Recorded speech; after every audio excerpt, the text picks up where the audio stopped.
नमस्कार। उपचुनाव 10 का दम में आप सभी का बहुत बहुत स्वागत है। मैं हूं आपके साथ अनुपम।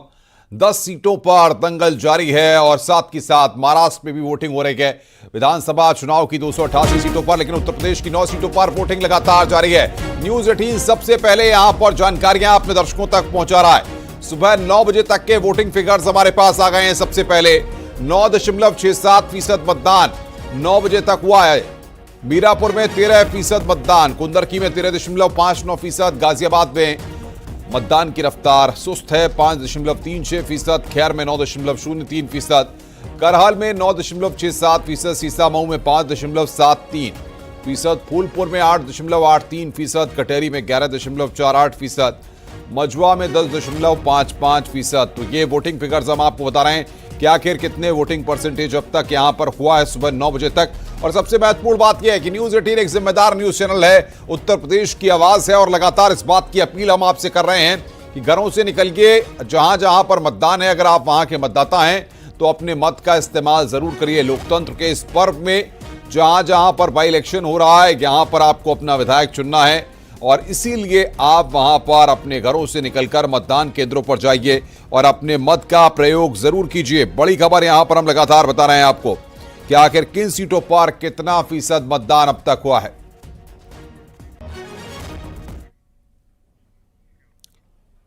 और इस बीच बड़ी खबर मिर्जापुर से आ रही है। हनुमान गांव में मतदान का बहिष्कार किया गया, इलाके को औद्योगिक क्षेत्र से बाहर करने की मांग की गई है।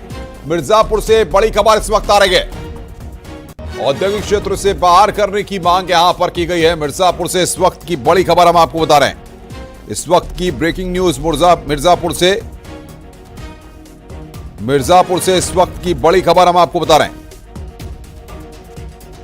इस वक्त की बड़ी खबर मिर्जापुर से, जहां पर औद्योगिक क्षेत्र से बाहर करने की मांग की गई है। ये बड़ी खबर इस वक्त बता रहे हैं आपको, मिर्जापुर से इस वक्त की बड़ी खबर।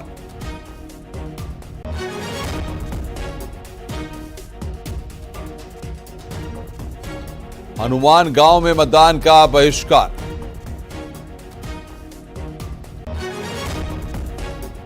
और सीधे हम तमाम संवाददाताओं का रुख करेंगे। सर्वेश दुबे हमारे साथ प्रयागराज से हमारे संवाददाता जुड़े हुए हैं, साथ ही साथ तमाम और भी संवाददाता अलग अलग जगहों से हमारे साथ हैं, उनसे भी बातचीत करेंगे। सर्वेश, बताइए क्या तस्वीर वहां पर उभर कर सामने आई है, क्योंकि अब 10 बज चुके हैं और लगभग 3 घंटे का मतदान पूरा हो चुका है।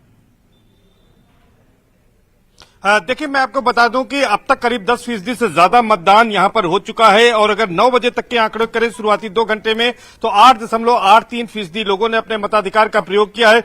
सुबह के वक्त लोगों में उत्साह दिखा, इसको एवरेज मतदान कहा जाएगा। लेकिन इस वक्त जहां पर मैं मौजूद हूं, ये model primary school Katra Bahadurpur Prayagraj है, झूसी इलाके में पड़ता है और यहां पर 3 बूथ बने हुए हैं। लेकिन इस समय इक्का दुक्का मतदाता निकल कर आ रहे हैं। माना जा रहा है कि अब चटक धूप खिली हुई है और दोपहर के बाद करीब 12 बजे के बाद एक बार फिर से मतदाताओं की लाइनें यहां पर लग सकती हैं। इक्का दुक्का मतदाता ही यहां पर आ रहे हैं जो वोट कास्ट कर रहे हैं और लगभग यहां पर अब तक यहां पर भी जो है वो 10% के करीब मतदान पूरा हो चुका है।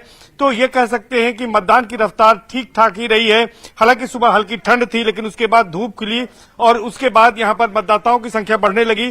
फिलहाल जो भी मतदाता आए थे उन्होंने अपना वोट कास्ट किया, उसके बाद जा चुके हैं।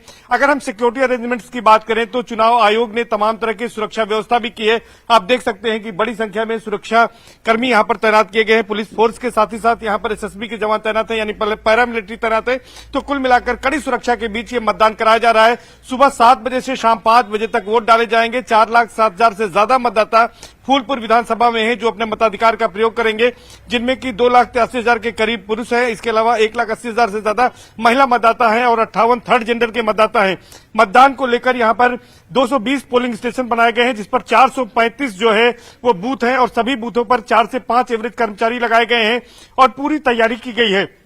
5 बजने के बाद ये तमाम जो मतपेटियां हैं यानी कि ईवीएम बॉक्स हैं वो बुडेरा मंडी में रखी जाएंगी और 23 नवंबर को वोटिंग मतगणना होगी और मतगणना के बाद ही इसके नतीजे आएंगे। इस सीट की अगर बात करें तो फूलपुर सीट पर बाई इलेक्शन इसलिए हो रहा है कि यहां से 2022 में जो निर्वाचित हुए थे प्रवीण पटेल, बिल्कुल सर्वेश, हम आएंगे आपके पास। हमारे साथ अनूप गुप्ता गाजियाबाद से हैं। अनूप, अगर 9 बजे के वोटिंग परसेंटेज को देखा जाए तो परसेंटेज काफी कम है। गाजियाबाद के मतदाता क्यों मतदान करने के लिए अब तक नहीं निकल रहे हैं? क्या परसेंटेज अब तक सामने आ पा रहा है? देखिए बता दूं कि यहाँ भी यही स्थिति है। 10% से ज्यादा मतदान नहीं हुए हैं, लेकिन आपको बता दूं इसके वजह भी बहुत ज्यादा है, क्योंकि एक तो कल तक जिस तरह से पॉल्यूशन के हालत थे उसकी वजह से भी लोग जो है वो कम निकल कर सामने आ रहे हैं। लेकिन आपको बता दूं कि यहाँ पर देखिए कई लोग मौजूद हैं और इनसे सीधे जानने की कोशिश करते हैं। ये बताइए कि आप मतदान करेंगे, कुछ आपके मन में भी है। एक तो सबसे बड़ी चीज है कि अभी भी मतदान जो है उसका प्रतिशत बहुत कम रहा है। जी, मतदान का प्रतिशत कम होने के पीछे एक रीजन है। सबसे पहले ये वर्किंग डे है और वर्किंग डे के अंदर सारे के सारे यहाँ की जितने भी निवासी हैं, आसपास के इलाका में काम करते हैं, कोई दिल्ली जाते हैं, कोई नोएडा जाते हैं, तो उनके लिए प्रायोरिटी, सबसे बड़ा प्रायोरिटी उनका जॉब होता है। एंड नोएडा ने किसी भी तरीके से कोई रियायत नहीं दिया, ना नोएडा की डीएम ने किसी भी तरीके से उनको आज की डेट में छुट्टी की घोषणा किया। तो सब लोग अपना रोजी रोटी देखने के लिए उसको प्रायोरिटी माना, लेकिन ये गलत है। पहले उन्होंने अपना 9 बजे या 10 बजे तक कम से कम अपना वोट को यहाँ पे डाल के जो प्रत्याशी है उन प्रत्याशी को चुनकर यहाँ पे उनको आज की डेट में ऑफिस जाना चाहिए था और दिल्ली और नोएडा को थोड़ा सा कोऑपरेट करना चाहिए था, इसको हाफ डे कर देना चाहिए था, सो दैट लोग आज की डेट में वोट देके आराम से अपना ऑफिस जा सकें। बिल्कुल बिल्कुल अनूप, मैं आऊंगा आपके पास। सीसामऊ का रुख करते हैं, ओम बाबू हमारे साथ हैं। ओम बाबू, सीसामऊ के समीकरण इस बार किस तरीके के बन रहे हैं और साथ ही साथ किस रफ्तार में मतदान वहां पर चल रहा है, बताइए जरा। यहाँ भी अपेक्षाकृत मतदान कम हुआ है। 9 बजे तक 7% मतदान हुआ और माना जा रहा है कि 10% अभी तक मतदान हो पाया है।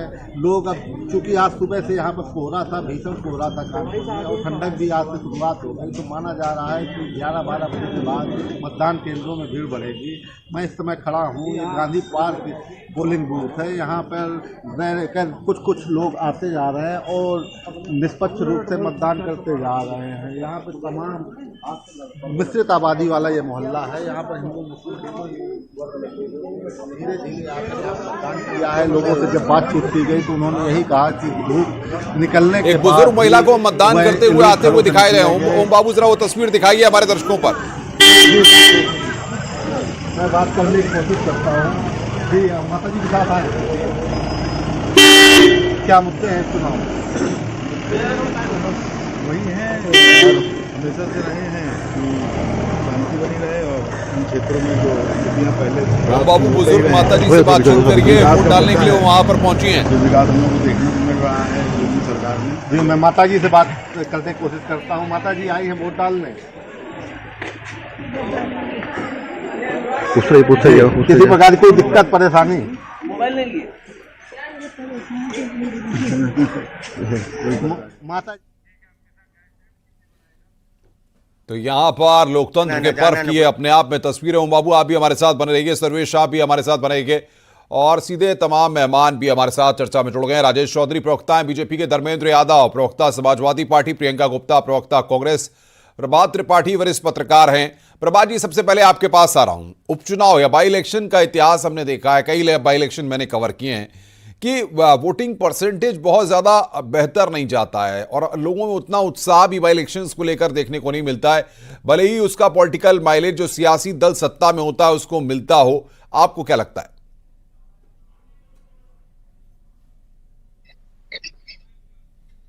वो सत्ता पक्ष का माना जाता है, लेकिन क्योंकि इस चुनाव से न सरकार बननी है न बिगड़नी है, लेकिन